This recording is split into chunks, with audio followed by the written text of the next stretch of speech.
Alrighty, guys, and we are live here on the first episode I'm ever shooting of this kind of trial series that I'm calling the Rays of Our Lives debate series. That's just a phrase that goes back to a friend of mine years ago, and what my YouTube name channel is, to play on an old soap opera years ago. And I have my first guest on here, Patrick. How do I pronounce your last name just so I get it right? Is it Herran? Herran, yeah. Herran. Okay. Excellent. Patrick Herran. And he and I don't know each other before this other than a minor connection on Facebook, and he saw my post and we just started talking recently. But why I really wanted to start this, and as I was just explaining to Patrick prior to clicking record here, I just want to start having some open dialogue, get other perspectives of mainstream topics, issues of contention or division. And I just always think, and I'm going to give a little about each of our background, but I just always think hearing two different sides and multiple perspectives, you can come to a better conclusion on what makes sense rather than just hearing one side and one side. I know there's a lot of biased mainstream media where you're kind of hearing what they want you to hear, but I think these discussions can be more fruitful. So that's kind of my main objective here. And Patrick, before I get into you, I'm just going to give a quick little background so you understand too, in terms of like, we're going to start off talking a little about the election, Trump versus Harris, et cetera. My kind of political affiliation and history really quickly. I vote candidate, not party. I probably voted Democrat the majority of my life. I think it was after the second Obama administration was when I switched over and started voting Republican, because that party started to align with my values more and more as I got older. I started to notice. And I've probably heard this before, but I don't really think I left the Democratic Party. I think they kind of left a lot of people and they went a little too far. And that's my perspective. So we're going to talk about that a little, and that'll probably come up a little here today. The last couple of elections, I voted more Republican, but again, I'm a candidate voter, never party. And I think that helps people critically think. I think a lot of people just always vote party across the board, which I get, supporting people, but people do it without even knowing policies or accomplishments. They're just like, oh, they're my party, so I vote for them. I don't necessarily think that's necessarily smart. I think you should know about the information, the accomplishments, the policies, and what they're looking to accomplish. But to each their own. That's why we live in a country like we do. So there's a quick little background, Patrick. If you'd like to just give me a little background about your political affiliation and thoughts. Absolutely. Hi, listeners. My name is Patrick Herran. I live in Toronto, Canada, and my history with politics has been more or less consistent, actually. I've always been on the left side of things, which could make this conversation super interesting. Yep. For the longest time, I've aligned with ideas that are more social democratic, like the Socialist Party in France or Sweden. And more recently, I've started leaning more towards the center, where I'm more with the liberals. And by more recently, I mean perhaps in the last 12 years. Maybe that's also related with the fact that I immigrated from Europe to Canada, and this side of the world is usually a little more conservative and individualistic. But as it is today, I think that if I had to, cast a vote in the United States, I would go with Democrats. And honestly, I don't think I would ever vote Republicans.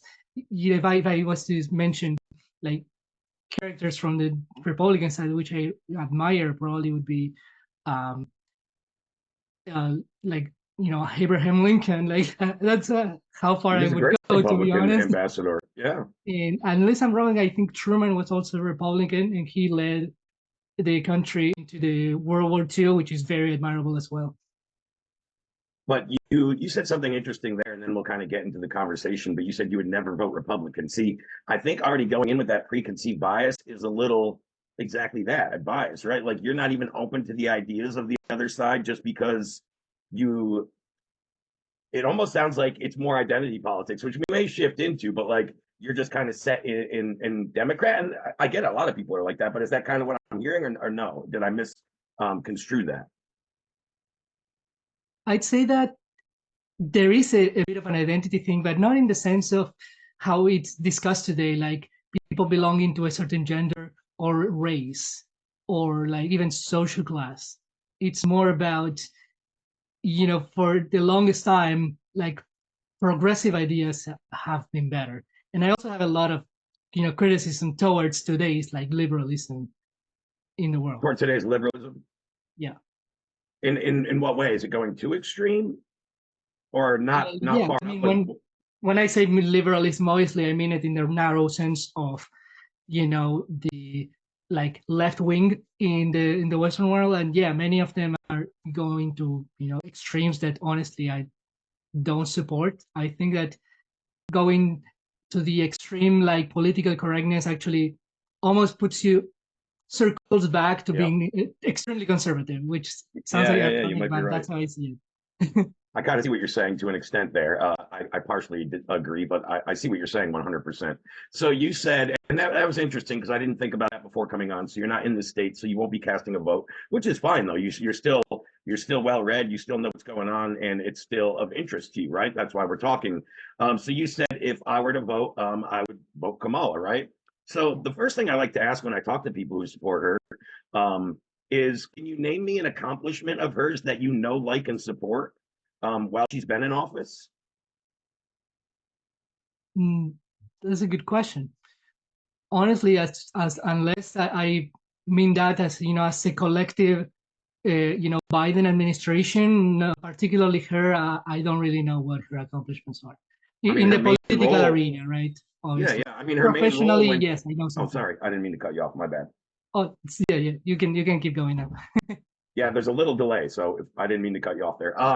But no, no, I hear what you're saying 100%. See, the thing is, she has been part of the administration for 3.5 years. Her number one job when she came in, she was touted as the border czar. But our border crisis has gotten a lot worse. I don't know if anybody, I don't know if you're for illegal immigration. I'm all for legal immigration. I think that's what makes our country great. Illegal immigration, I think, has a big detriment to society. And I think that's starting to be noticed by the record numbers that have poured in the last 3.5 years. So, like, if that is your first political mainstream role, I know she was an attorney general, so I'm not saying that's not, but national mainstream role was as VP, right? That's her first national role. And then your number one objective is to be the border czar, but you actually have the worst border crisis in history. That doesn't speak too swimmingly. And I only ask because if anybody was to ask me, hey, you're supporting Trump, tell me one accomplishment. And I could sit here and name five. I mean, do you want me? I mean, I easily could, but I find that interesting that somebody would cast a vote for somebody with not one accomplishment. It baffles me, but I had to ask, right? Because you know what I'm saying? Does that make sense? Absolutely, yeah. Excellent, excellent. Like for me, again, I can name a couple real quick, but I actually liked Trump's Remain in Mexico policy. That was actually good for our country. The Biden administration overturned that in the first 24 hours in office. Oh, hold on a minute. Let me let the dog out. Pardon the interruption. Just close the door.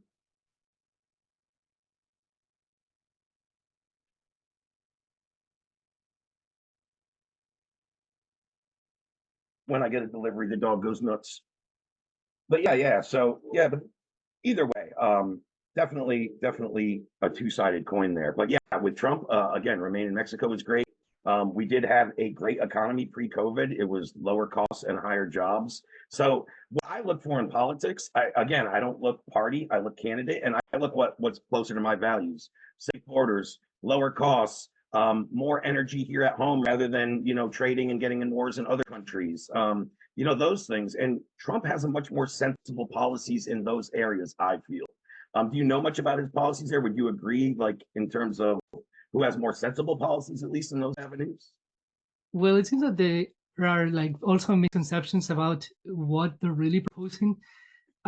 Trump himself admitted that he thinks Democrats are just going to open the borders and cut everything off, zero control. That's a lie. He said that, and they're actually becoming stricter about that. Like they've favored like more immigration, but now they are sort of trying to like make a fair and better situation for the border.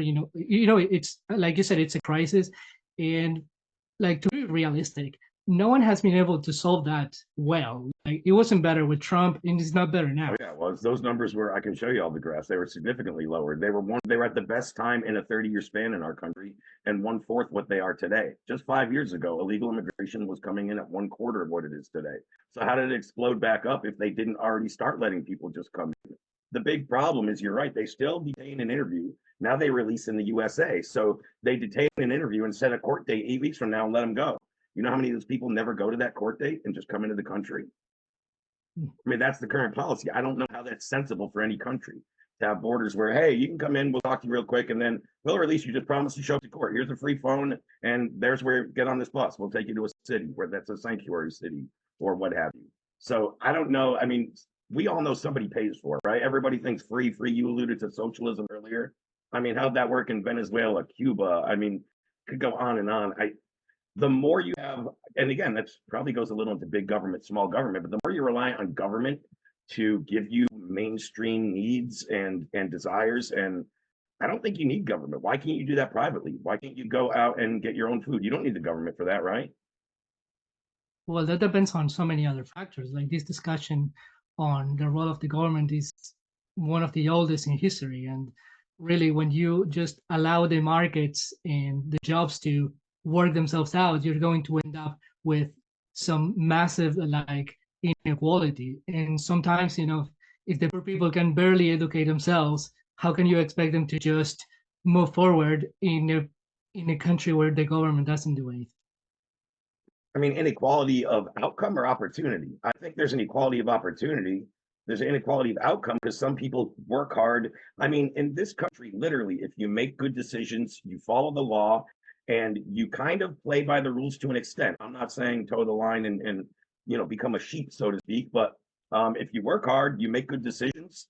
There's nobody that cannot succeed in this country right now, and that's the way it's built. So the more socialist you get is everybody that's built themselves up, let's take some of their amassings and give them to the people who didn't build themselves up. And then they have less incentive to build themselves up because stuff is coming to them for free. The more you hand out to stuff to people, I heard people that wouldn't go back to work because they were getting this much of a COVID bonus and it's not worth my time to go back to work. Let me take the free money the government's getting. Like that is not a mentality that's going to have any nation or their economy thriving. You need people that are go-getters. And would you agree that if you make the good decisions, you work hard and you give it your best foot forward and follow the law, you can probably succeed in this country regardless of race, gender, identity? Generally speaking, that's true, but you Okay. can't count on it because it's not happening.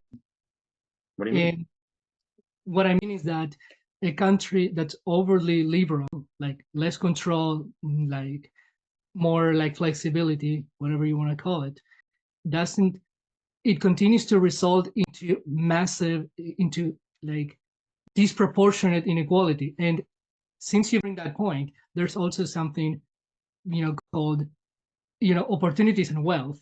They're not distributed equally. And this doesn't mean necessarily that like that's old school left, taking from the rich, giving them to the poor. But but you also have a lot of rich people who, and there's nothing to blame about it, but they may as well not ever work and still be rich. Old school left. That's interesting because even the modern left tax the rich, pay your fair share. I mean, I don't think that's the old school left. I think that's the Alexandra Corto. I can't even pronounce AOC. I think I've heard that from Maxine Waters. I think is her name. A couple that kind of the far left. They're still touting that, even though that I think it's the top 7% pays 93% of the tax in this country. So if there are people already saying they're not paying their fair share, that's like they are. The middle class and the bottom class, people don't like the phrase "pull yourself up from your bootstraps" and put in the effort. So when you say it's not happening yet, I don't know if the effort's happening from the people that aren't getting out of poverty. Do you think they're all making the right choices and actually making a conscious effort to better themselves? Because if they are, I feel it's possible. But do they have the knowledge, the support? Do they have do they have the social capital? Like I'm an educated person and I'm very well aware that however my parents raised me are gonna set me up for higher success than a lot of other people, even if I don't have any money. And the poor people need that, and they need to achieve that, to gain that through education and opportunities. And the government could play a role in that without just giving them money. I don't believe in just giving them money. Good. Nor do I. But you say they don't have the knowledge or support. So support to me goes back to first the family unit, which goes back to the Democratic Party and LBJ basically marrying Black women to the government by giving them welfare checks to have the husband outside of the home. The father in the home rate in African American homes in the 70s was 76%. Today it's 24%. So less than 1 in 4 fathers are in the home. So we all, I think it's safe to assume, and I'm hoping you would agree with this, that two-parent households and the family unit will produce more successful and a better, well-rounded, supported individual, generally speaking. Yes. So I think that goes back to support. Statistically, and then, I know that to be true. Yeah. yeah, and I'm saying that's where the support starts. It doesn't stop there, right? There's schools, there's community, yes, but it starts with the household. If you can't make your own bed, don't go out trying to fix the world, right? You know, I always say that. But knowledge, I have a big disagreement because we have everything you can have at your fingertip, no matter who you are. You can be the poorest person in this country. You can't walk into a library or get on a government-aided cell phone plan and have access to more information than I could look up in 50 hours of Dewey Decimal System back when I was in high school. So to say you have the knowledge, it's out there. Do you not want to acquire it and search for it? Again, that takes effort, right? The knowledge is there. So saying that they're not equipped with that, I have a hard time agreeing with that. Well, but at the same time, like, who provides the guidance? Like, you could be all day looking for information and finding stuff that doesn't benefit you. Like, social media is the biggest, like, symbol of consuming a lot of trash information. I would fully agree with that. That's why you look at independent sources. You read a couple of different sides and you go, oh, that one actually has facts, makes sense. I will read this one and pay more attention to it. So again, if I go Google or whatever search engine you want, look up any topic, I could find, 2 sides of the story. But when you're saying like you might find garbage information, it's still going to be relevant to the topic you're searching. They're not going to give you something totally separate. I'm saying it's not hard to find, but yeah, you're right. If you just read one source, especially social media is a great example. It's likely biased, right? No matter the poster, the publisher, the entity, whatever. I would agree with that. But you look at independent sources, you do a little research. I mean, there is billions of articles and blog posts. Again, so much more information at your fingertips that all you have to do is put a little effort. If there's something you wanted information on right now, could you go find it, Patrick? Absolutely, yeah. So why couldn't somebody in a lower level community? What's the difference between you and them? Well, actually, that brings me to a major topic that's very relevant, which is victim mentality. That's a good one. I like it. Keep going. So people who are brought up in, hardship, call it illness, poverty, bad neighborhoods, they develop this, mindset that they can't change their fate. And no amount of information is going to change that. Experiences, yes, they do change that. Watching the right talk or the right video or listening to the right advice at the right time will definitely change your situation, even if your starting point is like at the bottom. But instead of letting that experience be coincidental, that's where the government or even, non-governmental institutions can do something about.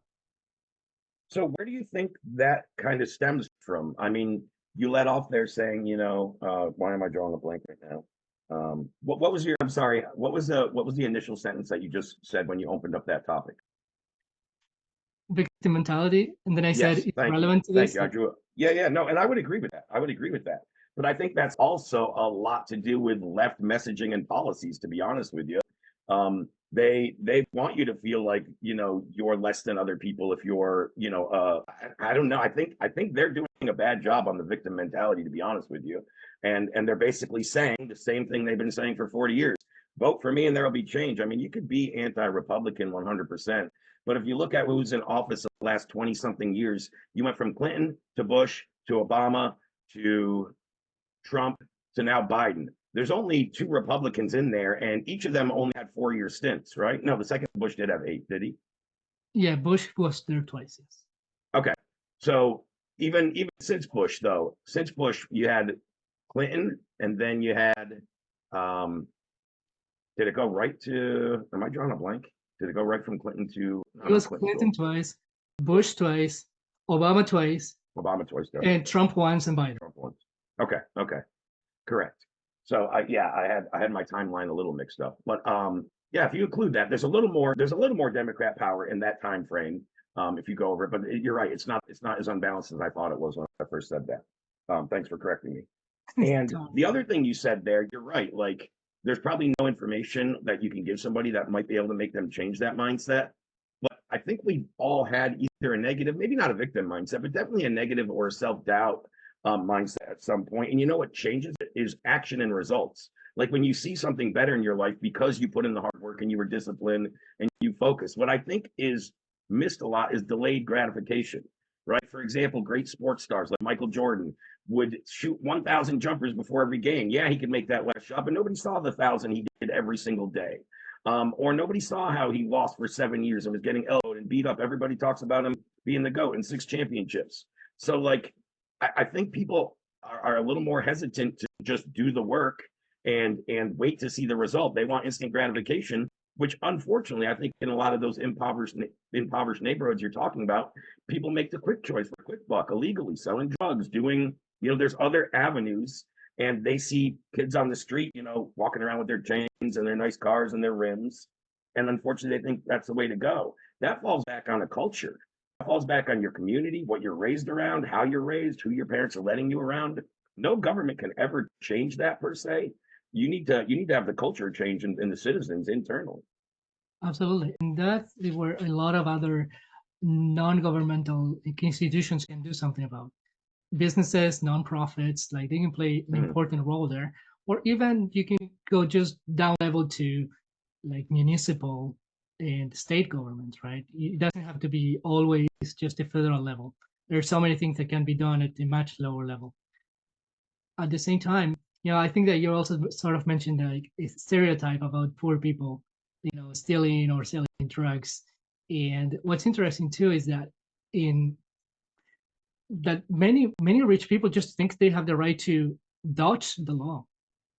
Tax evasion. White people, is that what you said? Ridiculous. I don't mean white people necessarily. I mean people who are wealthy enough to have to pay a lot of taxes, and they just find ways to do it. Like there are trillions of dollars in offshore places like the Bahamas, like Switzerland, and that's people who just say, okay, screw it, the money's out of the country now.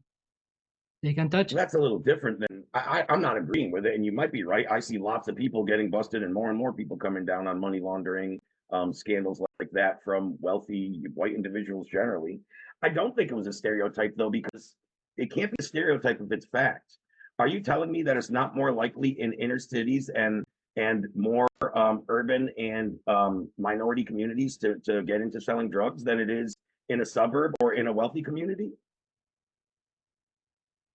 That depends actually, because a lot of wealthy kids get into drugs as well, selling and consuming. So like, it's as likely in the suburbs as it is in the inner city.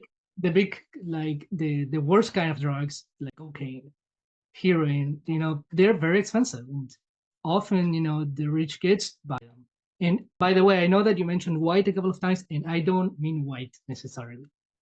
Okay. No, I thought you said that. I was. And there's also poor white people, which okay, yeah, they're definitely a lot of people ignore too. Also, also African Americans, I mean, factually, make up 13% of the population and commit 55% of the crime. So you can't say. I mean, that's a statistical fact. So if they don't make up 87% of the population, how are they committing over 50% of the crime unless they are getting more involved in that?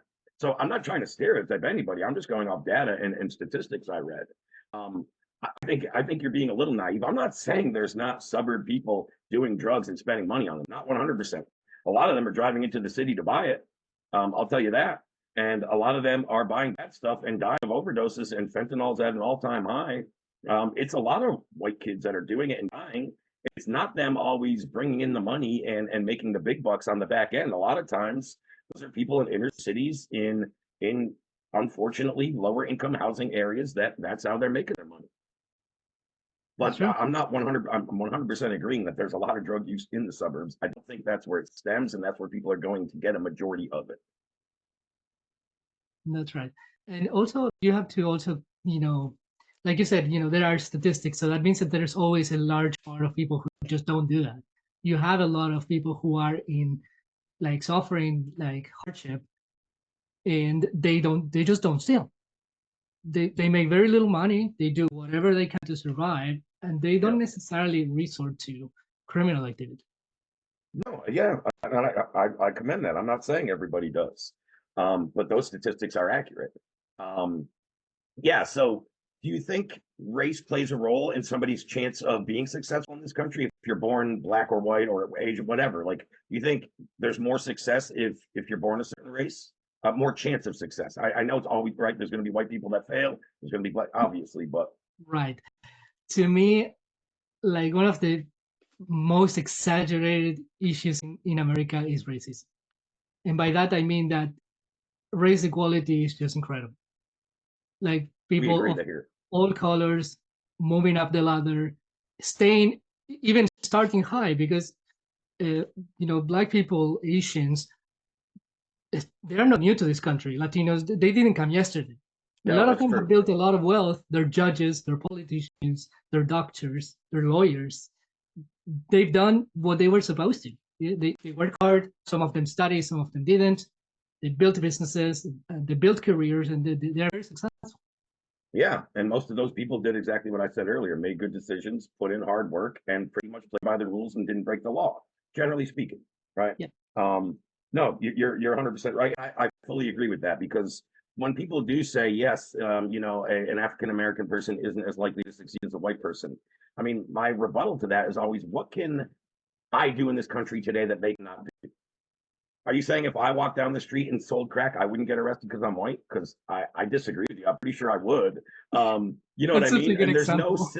there's no systematic laws in the U.S. law books anywhere that punish a black person and not a white person, or more or less. Like there's not one thing systematically or that you can really find where. So I agree with you. I think it's way overblown, and I think there's more demand than supply for racism, so they push it. They keep talking about it. I saw an interview a few years ago with Morgan Freeman on Don Lemon's show, and he asked him about race. And Morgan Freeman was like, he's like, how do we solve the issue? Morgan Freeman said, stop talking about it. And he goes, well, don't you think race is an issue? He goes, look at you and me, Don. We're both black men. We both were grown years ago. We're both multimillionaires. So, like, Don Lemon's sitting up there being a hypocrite saying, black people can't succeed. Well, he's a multimillionaire on TV. But I thought Morgan Freeman just stopped talking about it is really where we're at, because I agree with you. I think we're really good at race relations in this part of the world. Absolutely. And that also, brings me to another topic, which is for some reason, and so there are some like books about this, the somewhat invisibility of the social class. And I Okay. did mention this about my particular situation, and people who have a certain like a social background, they are more likely to be successful, generally speaking. Obviously, there's always going to be people who have good starting points and just get nowhere in life, and Of there's going to course. be people who start from the bottom and then they reach the top. Always there are rules for cases for everything. And by the Yep. way, that's also another strength of your country, my friend, because that's possible. And what I see is that when we talk about gender and race, we ignore social class. And I remember in the Economist, I read an article that was so fascinating when Obama was leaving office, and we're talking about his many accomplishments in office, and they insisted that he was not an outsider. Being black didn't make him an outsider because he was a highly educated person, and he was not like for he wasn't like Trump, for example. He was a politician with a decently long career, and To then an he went extent, through he all was a the pretty stages. short for president, but I agree. He was pretty accomplished. Yeah. Exactly. And similar, to me, in my opinion, ridiculous discussions like labeling Hillary Clinton as an outsider because she's a woman, and she Yeah. couldn't be like more mainstream. Like you can't find anybody more Yeah. mainstream than her. I agree with you. I agree with you. And again, I think people like, I actually, that same question I gave you about Kamala Harris earlier. Hey, can you tell me one thing that she's accomplished that like, and support? So I did this with someone else, and they came back saying, well, she's the first African American female vice president. I'm like, that's not an accomplishment. I mean, like, and that's what she's getting touted as. You got to admit, it's a little ironic that those are her prerequisites, her gender and her race, not her accomplishments and her acumen. So that's what bothers me about that whole identity politics. It's like they want to say that's an accomplishment.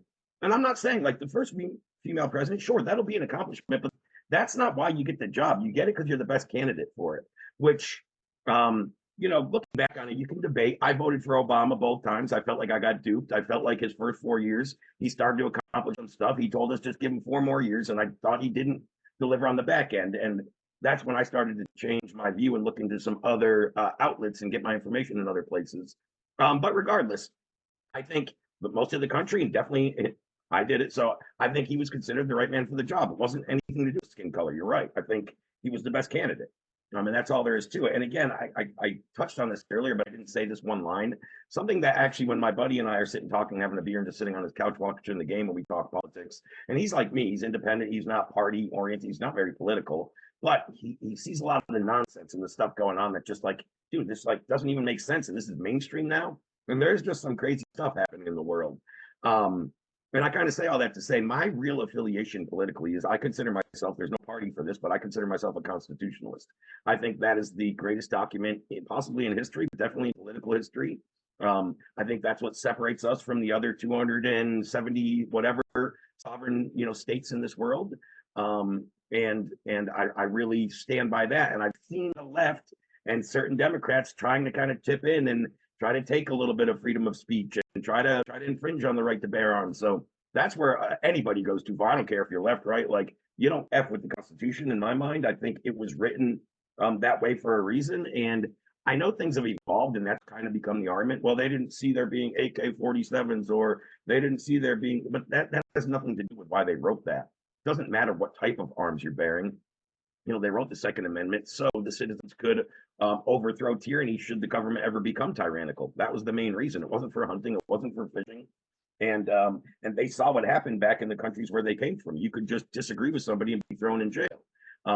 So that's why that First Amendment and going into the Second, they joked, like the writers, the Second was there to protect the First. Yes, all the ones below it, but it was that First was sacred. Then the Second's there to protect that, and then everything else kind of followed.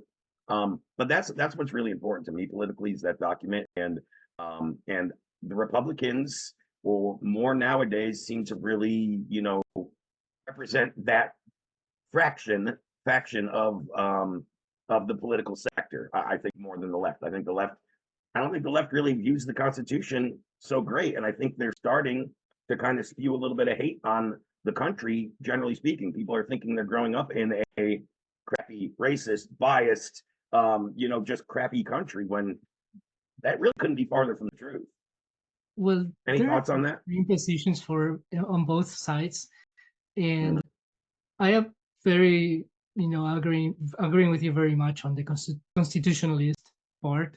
Like, yeah, the Constitution is one of the greatest documents ever made in the history of humanity. No exaggeration. Also, to you, but just as a minor correction, when you said that that's what sets you apart from other countries in the world, let me tell you that the majority of like South and Central American countries modeled their constitution after the U.S. So that doesn't mean that similarities, but none of them you haven't seen that anywhere else. You know what I mean? No. But A, this one was first, and B, none are exactly the same. That's right. So you're correct, though. It has been modeled quite a bit. Exactly. Yeah. I do. I have done some study on history, like of the American continent in general. Yeah, definitely. Awesome. Yeah, that's probably the time in U.S. history that fascinates me the most is the Revolutionary War and the kind of founding fathers, and that's the most research, the most books, the most stuff I've watched and digested in terms of like the history of the country, and particularly all the major wars, even Civil War, World War I, World War II. Revolutionary is the one that fascinates me the most, and that whole time period. Completely. So, and what I was gonna say is that also you can't take Democrats just for what you see in the extremist political correctness, right? What is known as woke. When you look at the administrations, like the Biden administration, for instance, you don't see a lot of that like extremism of you are like going insane with the who knows what a woman is. Like the core of the Democratic Party doesn't think like that. I guess, but what's wrong? That seems to be like what you just said. What is a woman? That's obviously goes back to kind of conservative talking points and that whole Matt Walsh documentary, if you ever came across it. But It's certainly an interesting topic. Like, did you ever see that film? Are you familiar with that? Nada. No. So there's a documentary by Matt Walsh, who's a political conservative personality, right? And he just had a new one that came out and went in theaters, and I went and saw it. It's called "Am I Racist?" And that was exposing the far left pushing race on the country. And when he went and spoke to the core citizens, in the inner cities, both white and black, they all said the same thing, man. We all bleed the same. If you're a good dude, you're a good dude. I don't care what the color of your skin. But then you go to the top, and there's all these people. There's some anti-race people out there that these two women in particular that run this event called Race to Dinner. Okay, so you as a middle-aged white woman, you pay these women 10 grand to have them in your house, and you serve them dinner, and all they do is tell you how horrible you are for being white, how you were born with all these evil biases. So there's literally white women paying 5 figures to go get berated for 2 hours by two colored women. It's crazy, the hypocrisy on how far it can go. Yeah, it's ironic. It's completely insane, and that takes me to another topic which I really despise about these like extremist left. And honestly, I don't even like calling them left, because to me that's not left. Thinking that you're born a certain color and that's marks your destiny, that's not left. That's medieval times. Yep. I agree. Well said. Yeah. What I was gonna say is white guilt. That's another big problem here. And I even came up with a new concept which is similar: whiten guilt. Whiten guilt. Because you see people who are not like racially white, who embrace these values of, oh, you know what, we're the most powerful country in the world, we're guilty of everything: colonialism, extreme poverty, wars, like everything is our fault. Yeah, that's funny, because right back to that movie, you just said that, and one of the people he exposed is got one of the biggest books out in kind of the whole racial white guilt area. It's called White Fragility. I don't know if you've ever heard about it. This woman by the name of Robin something, a very educated PhD, yada yada yada, but very very far left on this particular thing of your white fragility and white guilt. It's all about that. So the documentary guy pays her 15 grand. That's how much he has to pay her to sit and talk to her for 30 minutes and interview her. And she doesn't realize it's for this type of documentary, kind of exposing her, and she just plays into it. She actually gives his black producer money for reparations on set. He goes, "Oh, if you're in favor of reparations, my producer Ben is colored. Why don't you give him some money?" She literally goes to her wallet and gets money and gives it to him. So, side note, but that was just a little of a hypocrisy. Well, we have a few more minutes. I'd like to dive into one other topic. I don't know how deep we'll go or how much, but you had mentioned like 4 different things, and we went a while on politics. And yes, it went in 7 different directions as I expected. Let's talk a little about your view on the transgender thing. I made that in my topic. I'm talking particularly youth. I'm not talking about adults in their own home making their own decisions. Like, I'm not talking about that. Where my issue is in the youth, and I'll explain in a minute. I'd just like to hear your take on it first and where you stand. Absolutely. Well, I think that age is important in this sense, because I don't see people, I mean, children or young adults being not having enough like introspection and knowledge of themselves to make such a drastic decision. I would So agree. that's where I would start. Like when I was in my 20s, See, that's logical. I got to commend you on that. That's 100% logical. Like most transgender people, there were so many things I didn't know about myself. Like what I really liked, what my personality was like, the career I wanted to pursue, like what I hated, what I loved. I barely had any work experience. Like when I was 21, I had just left university and I worked for some years in a company that had nothing to do with my degree. And honestly, like I knew so little about myself. To me, like the least is that you the minimum to me to make a decision like that, like assuming the gender that doesn't match your biological like makeup, the least to me is some at least relationship experience. Like have one boyfriend or girlfriend, two, like a 5-year relationship, something. Yeah, I would agree. At minimum, correct.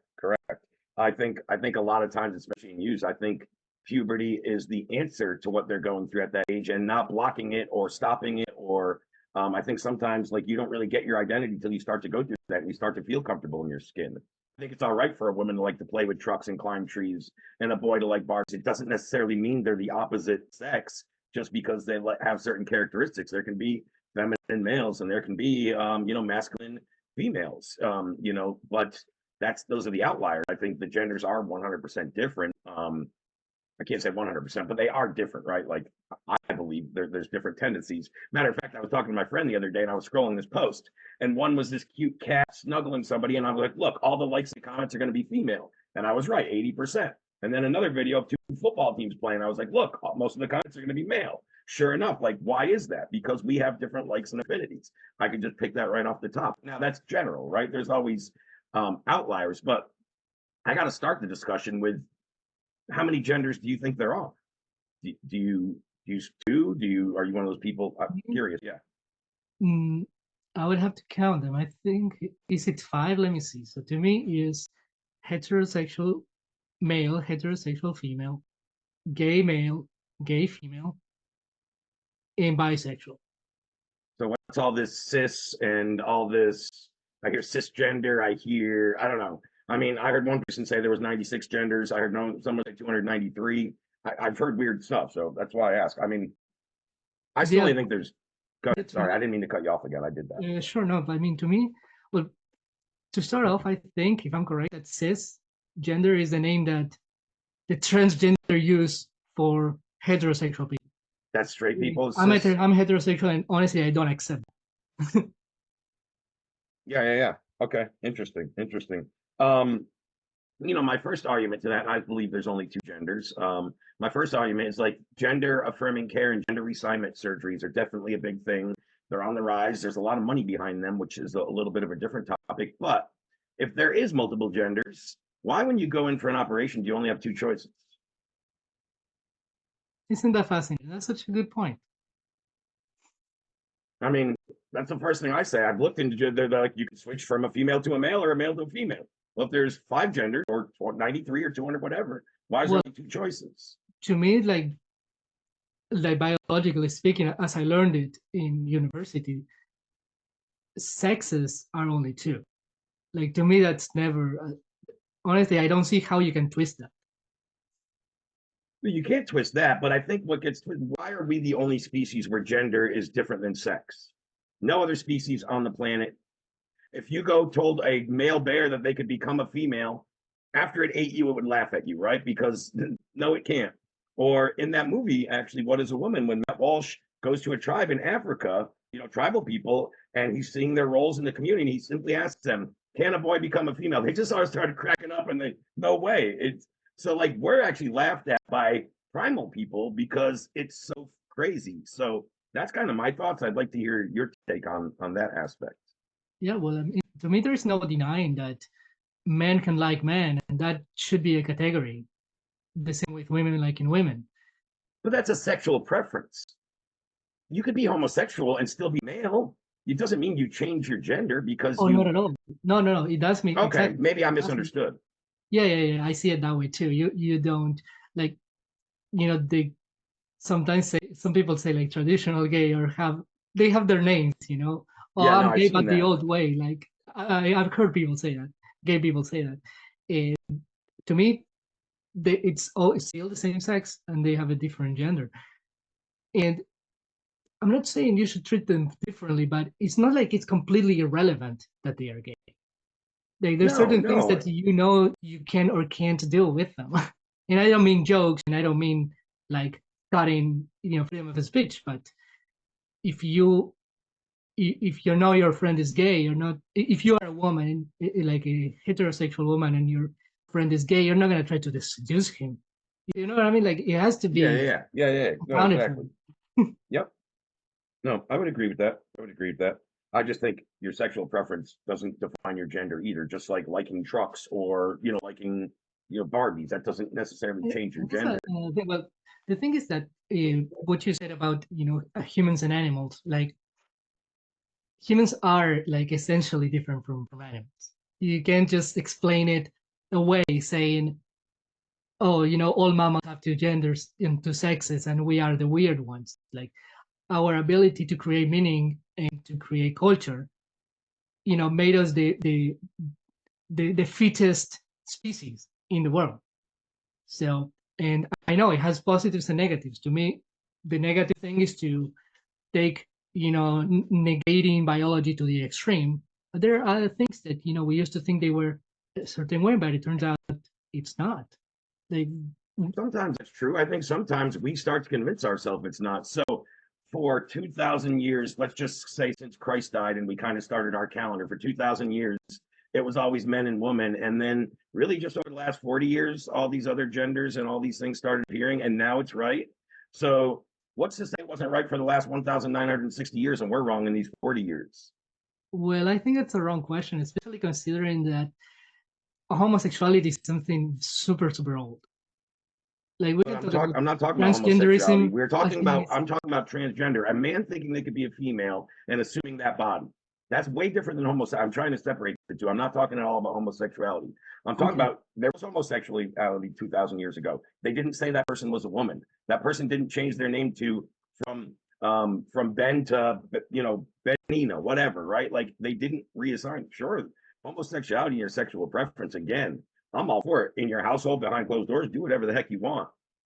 I think that is similar to the transgender movement in one other way. Although I just separate them, I think they're similar in the way they kind of push stuff on culture, like support pride, support our rainbow stuff. Like I don't care what you do, but I don't need it on my parades or in front of me every day.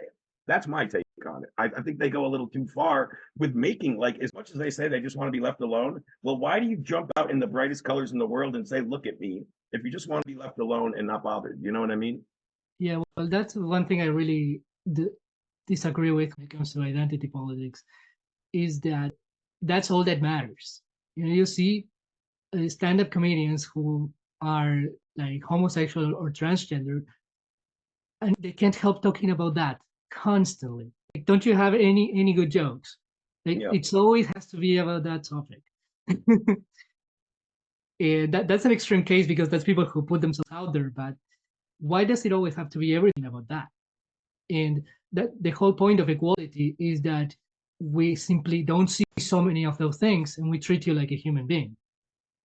And I agree with you in that sense. Like all these minorities, not only they are segregating themselves on purpose, but also now they are choosing to be a minority. They may have been born as rich white person, Anglo-Saxon, whatever you want to call it, privileged, and one day to the next they go like, no, I'm a victim now, because victims is more cool. Like you're not the one who's the culprit of everything. And that pressure is what pushes a lot of people to become like a minority by choice, which is ridiculous. Yeah. Yeah. Well, you said something a minute ago when I asked the question about like why are we the only species with more than two genders, right? And you said like, well, I don't think you should look at us the same as other species, and I agree. Like we are on a different level in terms of our brain activity, what we can accomplish, what we can see, what we can create. It's 100% different. But was my question wrong? Are we the only species that somehow has more than two genders? Is there another one? To be honest, I don't know how it applies, like the concept of gender. If you go into like some other species, you're gonna find multiple sexes in certain like animals becoming biologically turning into the other sex just because that's their nature. Like if you go really deep into the biology of other species, you will find fascinating, crazy stuff. Oh, hold on 1 second. 1 second.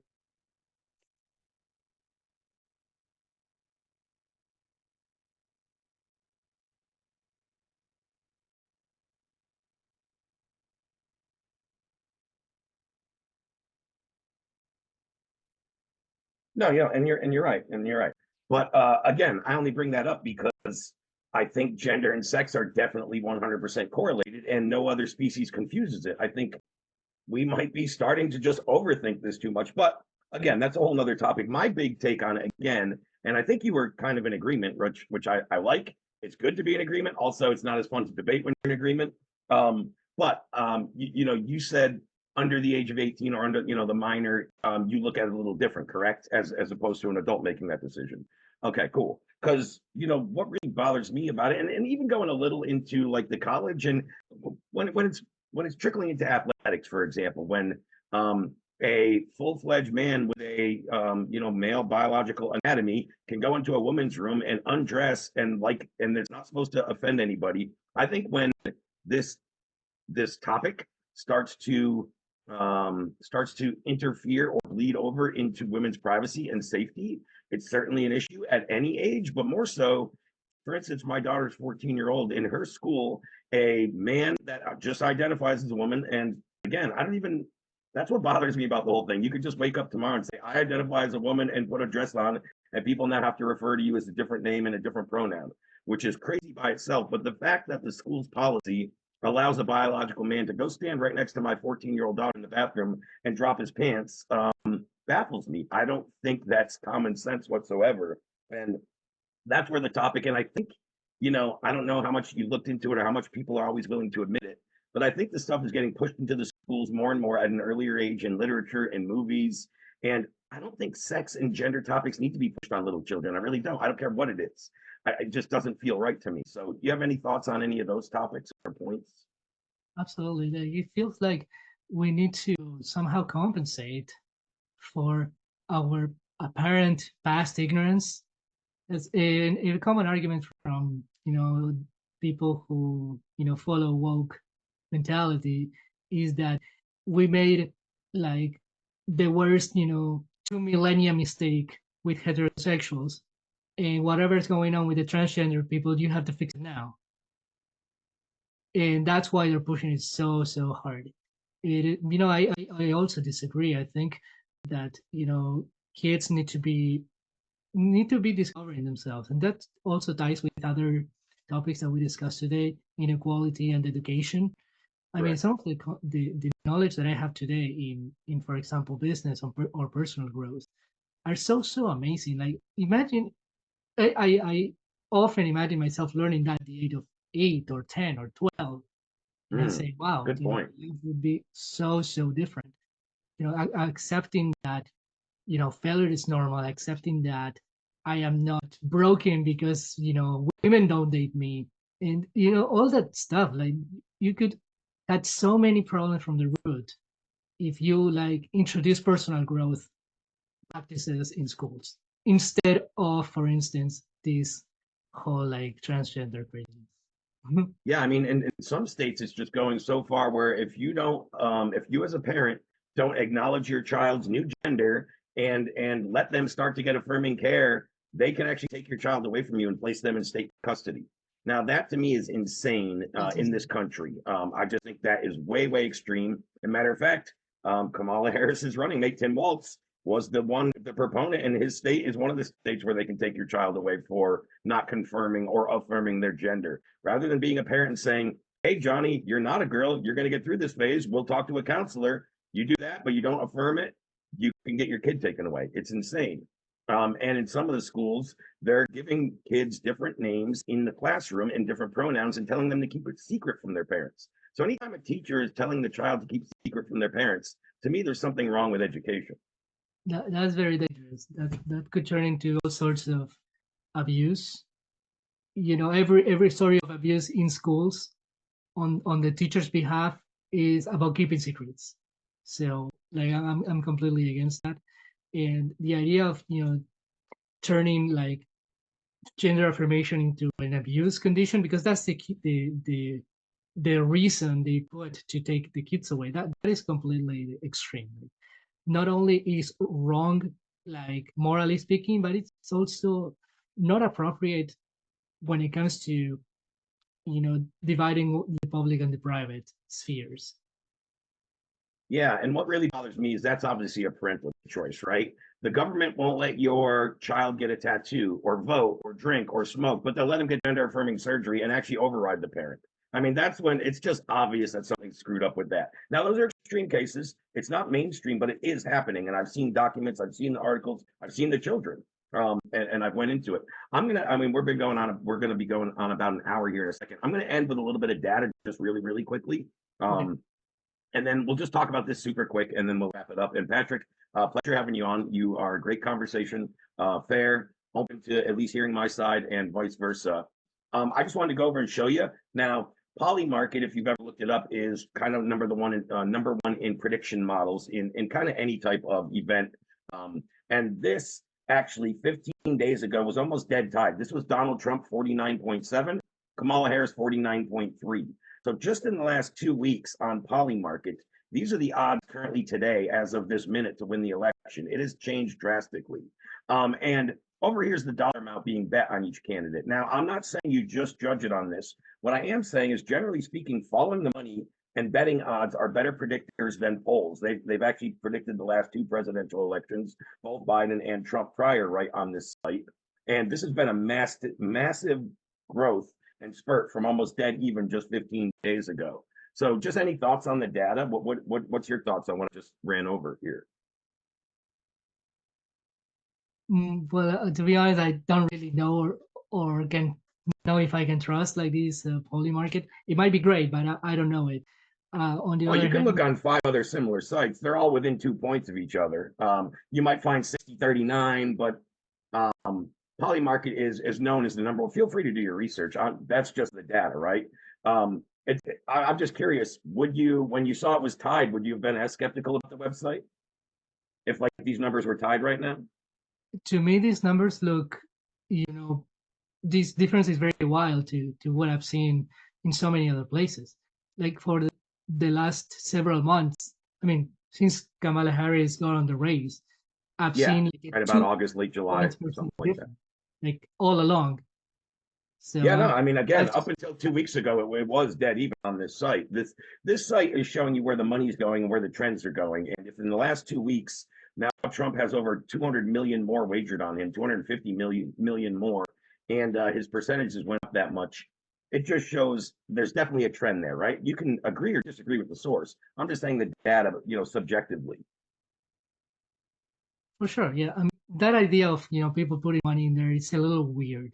Like I said, I It don't know is. this platform, but it's a little weird It is weird, but to it's the to same thing blend as I money with, tell. political like But predictions. people are going to bet on anything. People they bet on horse races, they bet on dog races, they bet on car races, they bet on football games, baseball. People are going to bet on any. It's just human nature. People are going to gamble. But my point is, if I wanted to pick tonight's Monday Night Football, right? If I wanted to go look up the winner, I'm going to go to a betting odds site and I'm going to see who's favored. I'm not going to look at it and say, oh, I don't trust the odds, because I'm going to go to another gambling site and it might be a half a point different, but it's still going to be the same favorite. I'm just saying gambling odds are usually a good indicator of how the data is trending. But again, yeah, put whatever stock in it you want, 100%.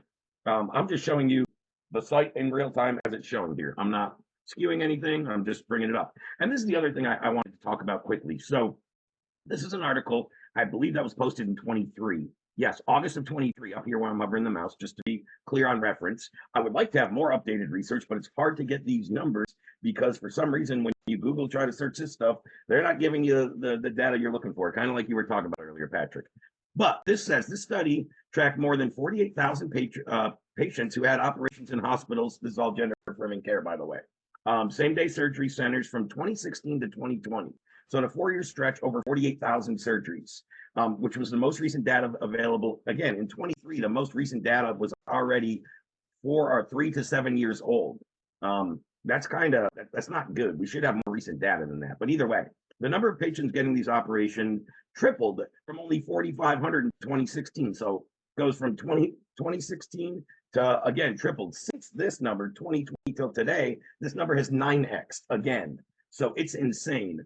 But it goes on to say, which kind of baffled me, right?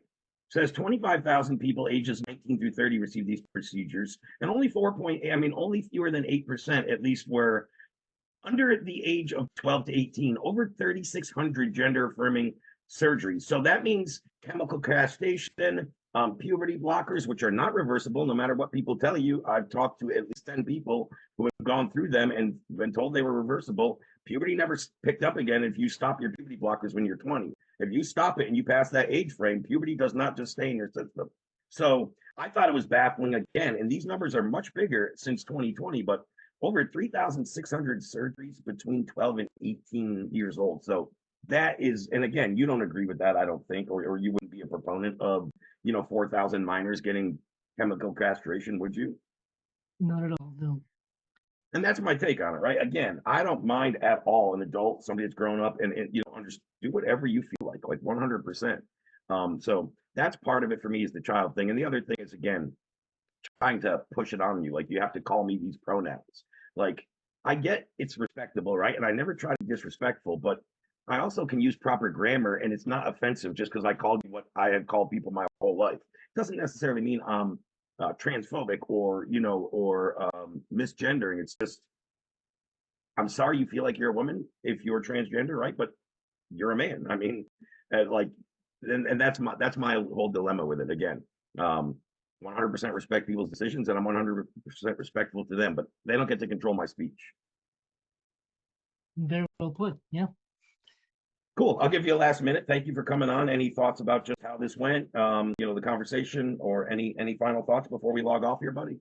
I thought it was a very good conversation. I like how you know, appreciate listening to other people's perspective. We was super civil, which is exactly what I wanted. Me too. Me So, too. yeah, great job. Kudos to both of us. Okay, thank you for coming on. You were excellent. This went actually better than I thought. I thought we would have stopped about 20 minutes ago because it would either went off the rails or just not been entertaining. But I had a great time conversing. I liked hearing your opinions and thoughts, and it gave me a couple other things to think about. And that's what I want for these conversations. If it just gives you a couple other ideas or points of view, that's good. Critical thinking and looking at, you know, multiple sides and independent voices, I think it's good. So that's why I'm doing these. And thank you for being my first guest, Patrick. Wonderful. It was my pleasure. All right, bye bye. We'll talk soon, my friend. Take care.